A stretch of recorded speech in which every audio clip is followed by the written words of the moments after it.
Hello and welcome back to another video on the F1 Journal and to my Constructors Championship predictions for the 2022 F1 season. New season is finally upon us, and yeah, the Constructors Championship is a less sort of title, but you know, with new regs this year, it will certainly be interesting to see where the teams shape up. Will there be a change of order or not? Let's find out with my predictions. And starting off in number 10, I've gone for Williams, and yeah, for me, I genuinely had no idea who would place where in the Constructors' Championship this year at the bottom, but I went for Williams. I mean, like, personally, there's two things. They didn't do any glory runs, so I don't know if that played a factor. It probably did, but yeah, it just didn't look quite. Hassan Alfa Romeo looked really solid. Williams, not so much. And also, yeah, I've got concerns about their drive lineup. Latifi, you know, he's pretty average. He's fine, but average. And Albon, it may take him a few races to bed back into the team, so that's why I've gone for Williams to finish bottom.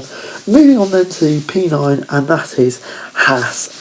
Yeah, Haas are an interesting one. Obviously, Schumacher and Magnussen as their driver lineup, really exciting one for me. Definitely one with a lot of potential. And yeah, their car, a few glory runs, but I think that were proper glory runs really. And yeah, they're favourable track conditions for the extended time they had. So yeah, I do think there were a number of mitigating factors, and I think Magnussen may start slowly, just getting used to F1 again, and that may cost them a slightly higher position against the likes of Alfa Romeo, who I've gone for P8. No offence to Guan Yu Zhou, but I feel like this team could kind of be a one-man team for at least the first part of the year with Valtteri Bottas. Yeah, the Alfa Romeo did have a few reliability issues, but on the whole, the pace seemed pretty okay in Bahrain testing. But yeah, it's just about whether they can keep it going until the end of the race. But if they can, yeah, I think they've got enough to score points on occasions. Bottas looks decent in that car, and I really can't wait to see what he can do, and hopefully Zhou can keep him with a few points too. Peeping it in with P7, and I've gone for Aston Martin. Yeah, Aston Martin, I've seen varying reports on their test. Some saying their pace isn't too great at all, some saying it's pretty decent. I mean, like, it seems like it's a similar case with all the teams in the midfield. Well, I guess we'll just have to wait and see, really. And yeah, we'll go from there really. But yeah, their drive lineup, once again, I've said it a lot of times over the past year, but I do have concerns. Vettel, is he the same driver he was? I'm not so sure. Lance Stroll as well, bit average, but yeah, I think they'll be in kind of similar position to last year, and that can also be the case for Alpine, who I've gone for P6. This is another interesting one, because then you've got Alonso and Ocon, two evenly matched drivers, and I expect them to be even more evenly matched. And yeah, this was kind of the big season where Alpine hoped they could break him at the top teams. It doesn't quite look like it happened, but Alonso did go for a glory run on the last lap of the Bahrain test. Will we see the Alpine up there more often? I'm not so sure, but you never ever know. L-Plan could be in full flow, and we just don't know yet. But at the moment, I'm just not quite feeling it. I think they'll be in a similar position to last year, maybe even drop back a place at the expense of AlphaTauri, who I've gone in 5th. And yeah, for AlphaTauri, there are several reasons. I think it went under the radar. I think they had a pretty decent test. The car looked okay from the bits I saw of it.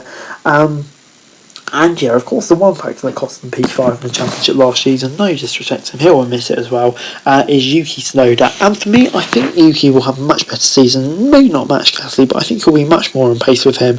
We saw flashes of it towards the end of the season, and I'm kind of expecting it to continue into this season. I think that will allow AlphaTauri to move up a place.